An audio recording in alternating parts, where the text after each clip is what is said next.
Welcome to 40,000 Daily Show. Улаанбаатар хотод соёлыг түгээх зорилготой нэвтрүүлгийн маань 20 дахь дугаар инхүү эхэлж байна. Би хөтлөгч Бэлгүн байна. Өнгөрсөн 7 хоногт маш олон халуун сэдвүүд болж өнгөрлөө. Эхний сэдв арчилсан намтай холбогдолтой сэдв.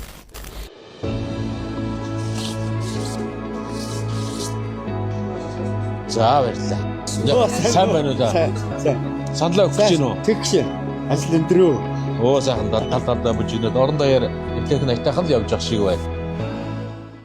За ийхүү өнгөрсөн 7 хоногтод арчилсан намны дотоод сонгуулиудаа хийж ер нь нам даргийнхаас асуудлыг ерөнхийдөө шийдэж байгаа юм байна. Тэг ингээд хараад үзэн сая улс төрийн намын тухай хуулийн шинжилсэн найруулгаар бүх улс төрийн намууд дотооддоо ингээд сонгуул явуулаад бүх аймаг нэгжүүдтэй энэ хуулийн дагуу шинжилэл хийх ёстой. За тэгээд Монгол улсд бол энэ арчилсан нам төрүүлээ хийж байгаа. Нийтдээ Монгол улс чинь 25 нам байдгаас хамгийн түрүүлж энэ бүх үйл явцаа хийсэн нам болж байгаа юм байна. Тэгээ энэ зурагт харж байгаа шиг нийтдээ арчилсан намын 9 дүүрэг 21 аймгийн намууд тодорсон юм байна. Энэхүү шинжлэх нь нэр нь нээлттэй зэгцтэй арчилсан нам гэдэг аяны хүрээнд явагдаж, за ямар тач арчилсан нам өөрсдийнхөө бүрэлдэхүүнээ бүрэлдүүлж одоо сөрөг хүчин эргээд ард түмэлгөө харсан шийдвэртэй гаргаж одоо энэ болохгүй байгаа, энэ одоо хуралдаж чадахгүй байгаа асуудал гэж энэ их олон асуудлууд дээр нэг хариу өгөж, нэг сөрөг хүчин шиг, нэг арчилсан нам шиг байх цаг нь ирчээд ах шиг байгааг шаарж байна. Улс төрт оюун эрдэнэ эргээд ирсэн. За тэгээ ордон дотор нэг өгсөн ярилцлагыг мөнрөө хамтдаа үзцгээе. Анх би хурлын гишүүн болоод одоо тухайн үеийн намын дарга Мион биенх болд дараа уурлуулж ирсэн. Чуулган дээр эсрэг конвотод. Та намаа ялуулчаад ерхий сайдаа хийл гэсэн. Тий. Одоо надад бол энэ байдлаар эрдэс бүрдүүлж гарна гэхээс илүүтэйгээр эсвэл одоо намын дарга учрал ерхий сайд болох хэвээр. Эсвэл ерхий сайд зан чанар намын дарга болох хэвээр. Энэ дэлхийн бүх сонгодог парламенттай улсад ийм л байна. Аль ч улсад спикер нь улс төрийн намын лидер хийгээд явдаг ийм дэлхийн улс гэж нэгч байхгүй. Өмнө 2 кейсээс хоёулаа бүтлгүй кейс. За тэгээж 126 та болцсон шүү дээ. Тэр чинь үл яг хуу мажоритар тогтолцоотой 76 гишүүнтэй байсан. Одоо энэ чинь холимог тогтолцоотой 126 та шинэ парламент. Тийм учраас асуудлыг би зүгээр нэг холоо сайгаал хүмүүсийг буруутгах гайл эсвэл өөр улс төрийн намуудыг буруутгах гэхээс илүүтэйгээр намын дарга учрал намын даргийнхаа бүр эрхийг хинтэж хуваалцахгүй хэрэгжүүлэх хэрэгтэй. За оюун эрдэнэ маань арчилсан намын энэ тавиад байгаа улсын хурлыг бойкотлж байгаа буюу энэ Монгол ардын намын дарга нь ерөнхий сайдаа хийх хэрэгтэй. Монгол ардын намын дарга нь улсын хурлын дарга хийгээд байгаа нь энэ бол шудраг бусаа ингээд ажил явахгүй байна гэдэг зарчимтай бол оюун эрдэнэ ерөнхий сайд тасна бол нэгдэж байгаа юм байна. За тэгээ энэ процесс ингээд хараад үзэхээр би бас ингээд ойлгох гээд үзэхээр ийм процесс явж байгаа. Та бүхэн бас тунгааж байгаа те. Сонгуул болно. Сонгуул ингээд бүх намууд хоорондоо ингээд өрсөлдөн. Бүгд өөрсдөө мөрийн хөтөлбөр гэдэг юм танилцуулна. За тэгээд тэрхүү мөрийн хөтөлбөр нь намын дарганд баталгаажуулаад жишээлбэл ардын намын мөрийн хөтөлбөр, арчилсан намын мөрийн хөтөлбөр, хүн намын мөрийн хөтөлбөр гэж гарч байгаа. За тэгэнгүүт Монгол ардын нам ялсан. Тэгвэл ялсан намын дарга нь ерөнхий сайдаа хийхгүй болохоор тэр мөрийн хөтөлбөрийг чинь хин хийх юм бэ? Монголын энэ парламентын энэ засаглалын хамгийн том одоо ажил гүйцэтгэж яг энэ засаглаж ажилладаг хүн бол ерөнхий сайд. Тэгэхээр Монгол ардын намын дарга мөрийн хөтөлбөрөөр ажил болгохын тулд заавал ерөнхий сайд байх ёстой. Тэгжээж энэ ард түмэндээ өгсөн энэхүү амлалт нь биелэх ёстой гэдгийг одоо зарчмын хувьд арчилсан нам тавьж байгаа маань оюун эрдэнэ сайд тассан ч бас хэлж байгаа маань би ч өвдөө бас тэрийг тийм гэж бодож байгаа. Тэгэхгүй болохоор Монгол ардын намын энэ мөрийн хөтөлбөрийг хин хэрэгжүүлэх юм. Зандар шатар чинь намын дарга биш. Тэгэхээр энэ хүн чинь ингээд хариуцлага хүлээхгүй явж байгаа юм чинь хинт хариуцлага тооцгоё. Тэгэхээр альва юм хариуцлагатай ёс зурмынхаа дагуу байх ёстой. Тэгээ одоо энэ төрийн гацааг хурдан гаргаж энэ 68 судалтай Монгол ардын нам чинь арчилсан намгүй бол хурлаа хийж чадахгүйгээ гаццсан. Монгол ардын намын дотроо 2 хуваагдцсан. Ийм л ичгүртэй шүү дээ. Тэгээд хэвлэл мэдээллийн юмыг хараад тахаар арчилсан намаас хуралдаа суугаач бид нар хорлж чадахгүй нэгт ингэтлээ энэ агуу нам дотроо хагалдаж эвдэрсэн байна. Тэгээд Монголын асуудал бол Монгол ардын нам тэгээд энэ хүн нам ажиллаа хийгээч гэж хэлмээр байна. За эхлээд Чожил суурин сайд 5 бэхвэлөө өмнөх сайдтай хэлсэн үгээр нэвтрүүлэг минь үргэлж байна. Миний уртлын сайд би 50 бэхийн дараа эрчим хүчний сайдаар томилогдсон. Намайг сайдаар томилогдох үед бол 50 бэх төрийн нарын бичиг дараа хамтарч ажилласан. Энэ хүний тухай хуулийн байгууллага шалгаж байгаа учраас элдв зүйл ярмааргүй. Үнэн мөн тогтоох байлгүй дээ. Гэсэн юм байдалтай. Үнэн мөн тогтоох болов гэж бодож байна. 50 бэхтэй хамтарч ажиллаж байсан хүний хувьд бол нэг иймэрхүү зүйл хийхгүй болов гэсэн ийм бүхний үнэмштэй явдаг. Гэхдээ энийг бий биш тогтоох эрх нь бол хууль хяналтын байгууллага тогтоогаад хэрвээ хууль зөрчил байвал хариуцлах хүлээж таарна. Хууль зөрчөөгүй болвол олон нийтэд мэдээлэх байлгүй гэсэн ийм хүлээлт. Улс төрийн хүрээнд хүмүүс нэгийг ингээ өмнөх дарга маань ингэж муу байсан. Одоо би ингээ сайжруулсан гэж хэлж чаддгүй те. 50 бэх бол хүний хувьд тийм юм хийх хэрэггүй хүн баха гэдээ одоо холбогдсон эрэгтэй нэрж байгаа. Тэгэхээр 50 бэх бол баг дотроо бол юу ч хийгээгүй. Тэгээ энэ салбарыг чинь би аваад юм хийсэн л гээд хэлэх гээд ах шиг байна. За мань Чожил суурин сайдын лавгийн томд орсон бичлэгийг хамтаа үздэг. Нөгөө тоорч болохгүй туулах тавилантай үнэн гэж байна штэ. Энийг олон нийтэд би хэлчихэд явчих гэж бодож байна. Нэгэнд би эрчим хүчний сайдаар одоо өргөдлөө өгсөн. Тэгэхээр би 2 удаа эрчим хүчний үнэ амжилтлаа штэ тийм үү. Энээс дахиад өртөгтөн хөрөх гэдэг юм. Одоо өртөгтөн хөрөхөд хэдэн хувиар их юм хэдэн төгрөг нэмэгдэ. Дахиад эрчим хүчний үнийг энэ 2026 онд 18 хувиар 2027 онд 14 хувиар нэмэх шаардлага байна. За Чожил сайд минь бол ажиллаа өгж байгаа юм байна өөрийнх. Тэгээд ажиллаа өгснийхаа дагуу мэдгдэл хэлж байгаа юм байна. За тэгээд биднэрт бол монголчуудтай тойрж болохгүй заавал туулах ёстой зам гэж үнэн гэж бас байна. Энэ үнэн юу гэхээр багада одоо 1 литр бензинд 1000 төгрөгөөр үн нэмнэ.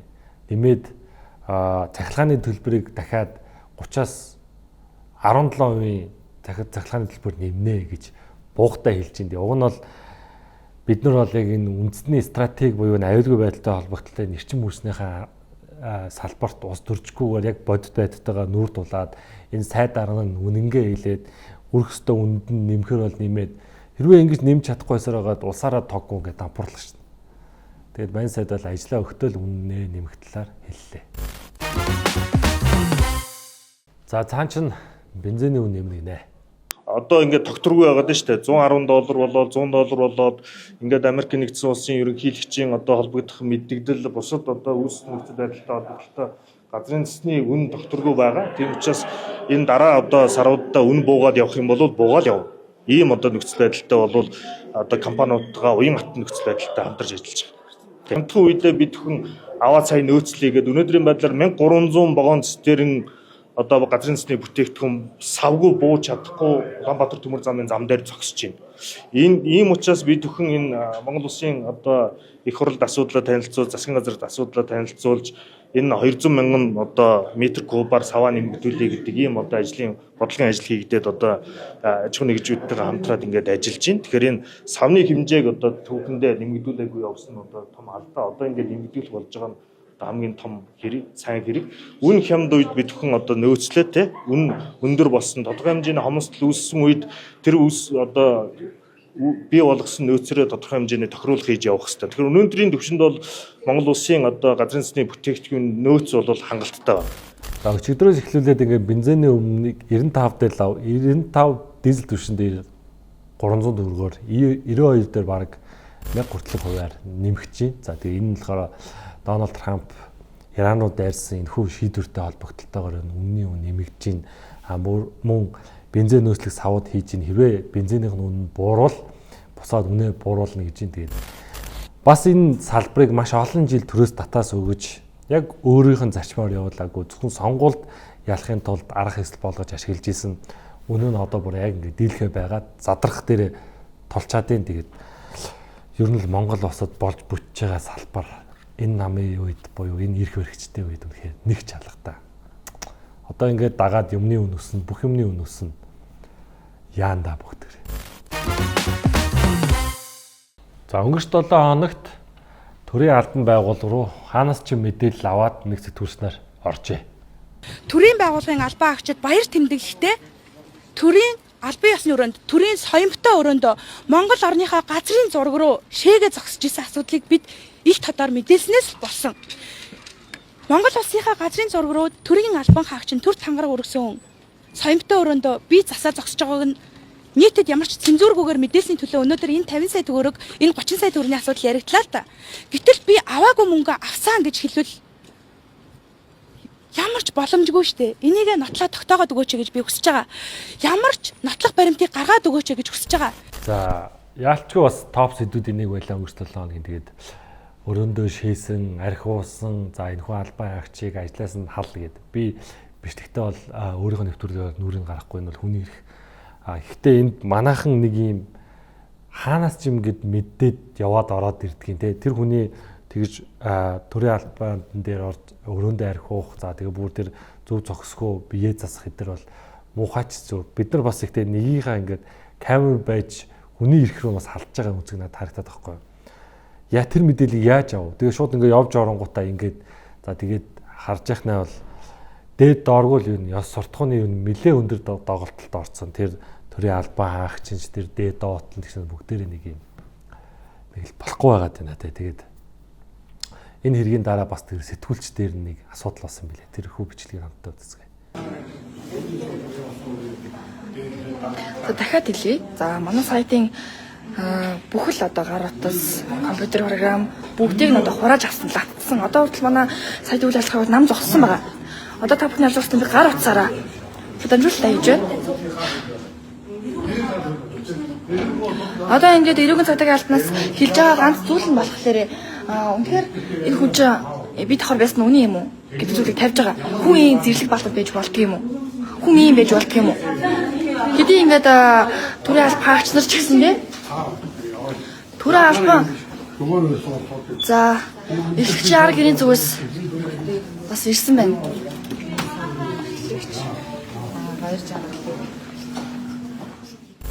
Тэгээд нөгөө нэг мэдээлэл аваад төрийн албан руу орч тэр хүү бичлэг хийсэн хүнийг араас нь цагдаагийн байгууллагаар шалгаад за хахвал авсан энэ тим авсан гэд бахан мэдээлэлүүд гарсан. Тэгээд одоо үнэн зөвийг шүүгч хийх хөлөө дээ. Тэгээд манайхан нэг юм сенсацаар дарж байгаа юм шиг араас нэг иймэрхүү мэдээлэл авахтаа бол сурамгаалтай. За тэгээд Монголын хавар цагийн улс төрийн амьдрал буцалж ийн хүмүүсийн юм хөдөлж ийн. За тэгээд яалчгүй улс төрийн давцан дээр эргэн ирсэн оюун эрдний талаар нэг бичлэг үзцгээе. Энэ ийм эрүүл биш. Сэтгцийн хувьд одоо хуваагдмал шинжтэй 2 цагийн одоо бүтэмжлэг байна. 2 цагийн бичлэг байна гэж байгаа одоо. Энэ гарах хэрэгтэй байгаа. Их гөлөг төөрүүлнэ гэж ярьдаг. Мань хүн бол гөлөг төөрүүлж буюу хууль манлайлал зэх замаар өөртөө одоо давуу байдал олгож авдаг юм арга ядарсан залтай улс төрч байна гэж миний хувьд бол дүгнж байгаа. Дүр ингээ хувлаад байдаг. Одоо юу яагаад вэ? Би удаад орсон энэ өөрийнхөө авсан авилгыг яриад байгаа юм шүү. Бодгийн офтекийн гэрээтэй холбоотой ямар ч асуудлыг улсын их хурлын тогтоолд огт оруулахгүйгээр дурдахгүйгээр тэр ч бүвэл валютын нөөцтэй холбоотой засгийн газрынхаа тогтоолыг ишлэхгүйгээр дууссан. Энэ одоо та бүхэнд баримтаар ингэ байж байгаа. 6 офтек гэрээний 4-ийн оюун эрдний засгийн газар. Оюун эрдэнэ өөрөө хийсэн офтек бодтой ингээд ийм гэрээ байхгүй. Эхэлсэн цэгээсээ сонсголын дунд маш их хэмжээнд өөрчлөгдсөнийг нотолж байгаа. Говийн ашиг сонирхол байв уу гэдгийг би инхээрээс тодруулж ирсэн тухай. За энэхүү бичлэгийг бол гоё эдэтэлсэн байлээ. Тэг яг реакшнгуудын тэр доор харуулад байна. Тэгээд би яг оюурдан бол цагийн томор оролцохдоо хэлжсэн. Тэгээд би энэ хоёртой холбогдлоо мэдээллүүдийг цацснаа гэж хэлээ. 7 хоногийн дараа ойлгохтой тэмцэх газар өгж байгаа юм байна. Тэгээд энэхүү юун дээр болохоор энэ хоёр болон бусад 2 хүний хүнд бодоос 1.3 сая $, авилгал болгож өгсөн. За тэгээд энэхүү 2 цагийн бичлэг байгаа. Энийг ингээ гардуулж байна гэсэн. За яг энэхүү мэдээлэл өгсөний дараа тун худалдаа шиг хоёр сайд ордон дотроос мэдээлэл өргөсөн. Тэгээд би яг энэхүү сая гарсан тэрхүү бичлэгийг ингээ харахаар тэр реакшныг нь харахаар энэ хоёр сайд нэлээд тавцсан. Уг нь тэр хүн чинь бас нэг юм төлөв даруй шүү дээ. Нэлээд сандарсан, нэлээд тавгуутсан байдалтай байлаа. Тэгээд үнэн бүнийг хүмүүс хайгаа олох байлгүй дээ. Тэгээд хүмүүс бол нэг ийм яриад л улс төрийн хүрээнд. Одоо энэ хоёр сайд дээр ийм хэрэг гарсан учраас ажлаа шалгуулах хэрэгтэй. Тэгээ өмнө ярьжсэн хэрэгүүдээс нэг ч хийдэгдээгүй. Тэгээд одоо амар хэсгэлэнтэй адилхан сайдынхаа судлыг өгөөд тэг ингээд шалгуулаа. Тэгээд одоо эрхэм ерөнхий сайд байсан хүн чинь 2 цагийн бичлэг байгаад байна гэдэг дата гэдэг үсэн юм чинь. Энэхүү арга юм энэхүү хэргийн талаарх юу шийдэгдэх байхаа гэж харж байна. Энх хоёр сайдад авилгал өгсөн гэдэг байгаа бод группийн захирал Баясгалангаас яриа авсан байна. Хамтдаа үзцгээе. За тэрийг бол оюун эрдэнэ ерөнхий сайд өөрөө нотлох хэрэгтэй. Би бол энх хоёр гэж хүнийг бол огт танихгүй, амьдралдаа уулзаж үзээгүй.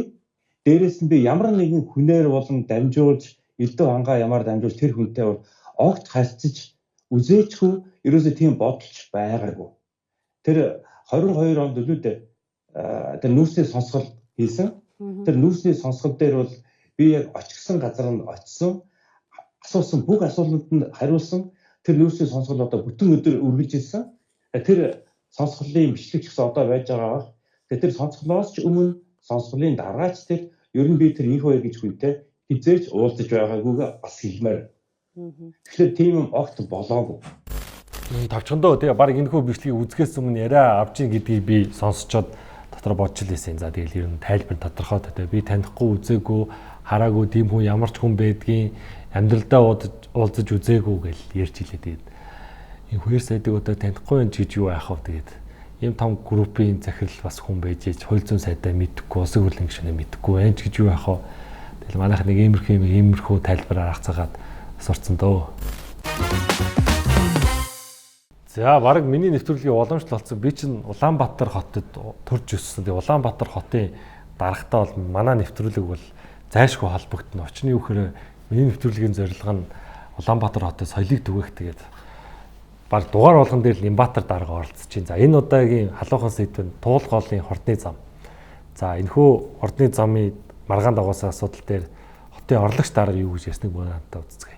Улаанбаатар хотны онгоцны хөрсөлтэй Туулгын хордны зам ямар ч хамааралгүй энэ талаар би ямар ч эрдэмтэн мэрэгд одоо гарч байгаа хүнтэй тоо баримтан дээр бичиг цааснаар мэтгэлцэхэд бол бэлэн байж байна. Монгол улсад харамсалтай энэ сүүлийн жилүүдэд энэ хот дотор хусны энэ голын менежмент, ой менежмент ингээд ер нь бол алдагдсан. Энэ бодлогод бол яг нэг 91 оноос хойш ер нь бол энэ Монголын инженерийн салбар алдагдсанаас өнөөдөр хоригдлогдсон асуудал нь агаарын бохирдол хөгжил гэдэг шиг голууд дээр юм асуудлууд үүссэн ба. Тэгэхээр Туулын одоо тэр тараас дээр давхцаж байгаа 1.9 га бургасыг авахд буцаа тэр бургасууд нөхөс сэргэлтээр өөрснөө хурдан ургана. А нэгдүгээр тэр бургаснуудын насжилт нь өндөр болсон. Одоо өтөх хэмжээнд орцсон Туулын бургасны хэмжээнд модны зүгээс авч үзсэн тийм байж. Тэгэхээр тэрэн дээр бол байгаль орчны сөргөн бол багтаалж үзсэн. За тэгээ гадуур энэхүү бүтээн байгуулалттай холбогдлолтой бөөн л суулж ихсаал бичлэгүүд яваад байна. За нэг иргэний бичлэгийг хамтдаа үзцгээе. Нөгөө талаас нөгөө тал хүртэл гүүрэл тавьдаггийг би мэддэг болохоос туул голоо одоо хүндлэг гэсэн үг шүү дээ тийм голоо дагуулад ингээд энэ одоо гол дотроо далан дотроо ингээд өчнөө 6 том игнэтэй ийм хурдны зам барина гэдээ яваад байгаа юм. Тэр чинь болохгүй шүү дээ. Яг гэвэл байгаль экологийн экосистем алдагдана. Энд чинь ганцхан хүн амьдардаг нийгэм биш. Хүн амьдардаг ертөнц биш байхгүй юу да. Энд чинь хүн амьтмал тэ шавж, хорхоо, шувууд энэ бүхэн чинь хамтдаа амьдардаг ийм дэлхий байхгүй юу да. Тэр чи одоо байхгүй болохоос үүдэх чинь гэдээ яриад байгаа. Яриад ингээд ийм хийх яваад байгаа нь үнэхээр гайхалтай байна. Би хувьдаа за энэ Туулын хордны замын бүтээн байгуулалтыг бол болоосоо гэж одоо өсөж байгаа. За тэгээд манайхын нэг юм аливаа юмыг нэг улс төрч өгдөлтөд үнэхээр сайн тий.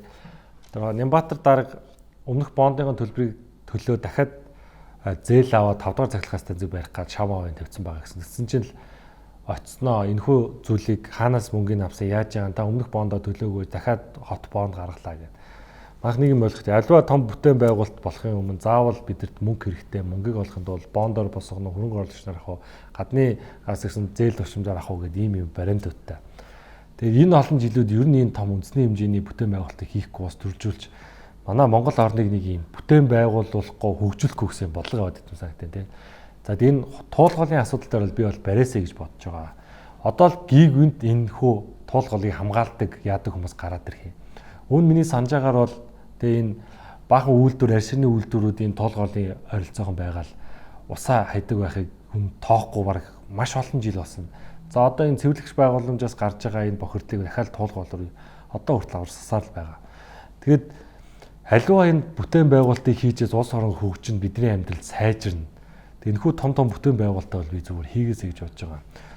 Бүгд л Монгол хүмүүс энэ Монголын энэ туулгыг хинч үгүй хийг бодоогүй шинжлэх ухааны нотолтойгоор тэнхүү тайлбаруудыг хийгээд судалгаа гаргаад байгаль орчны судалгаа гаргаад ингээ хийсэн.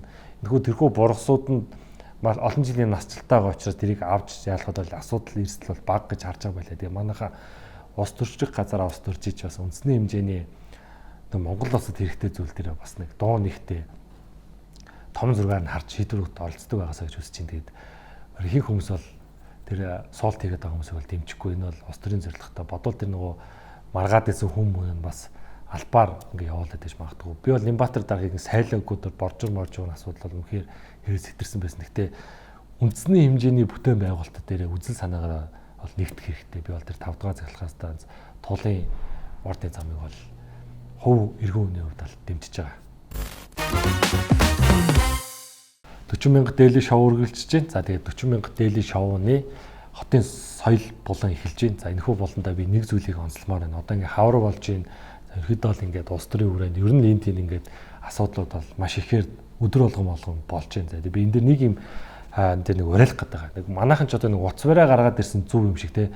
Тэгэл нэг уц барай л энэ дараа ийм хүмүүс байна гэж хүний нүүрэн дээр нөгөө камера хүний зөвшөөрлгүй бичээд л те. Энэхүү байдлаар нь тасан зогцоо. Энд чинь бол маш том бүдүүлэх хэрэг шүү. Одоо энэхүү энэ уц чинь ер нь хууны эрхэнд халддаг маш том юм зэвсэг болоо хувирч тэгээд камер гараад игээр ингээ бичиж байгаа гэж өөрийгөө зөвтгөж байгаа бол та бол хүний эрхэнд халдж байгаа шүү гэдгийг хэлмээр байна. За тэгээд манайхын ухаалаг утас болон сошиал орчныг зөв соёлтой хэрэглээсэй гэж хүсэж байна. 40 мянгат дээлийн шоу байлаа.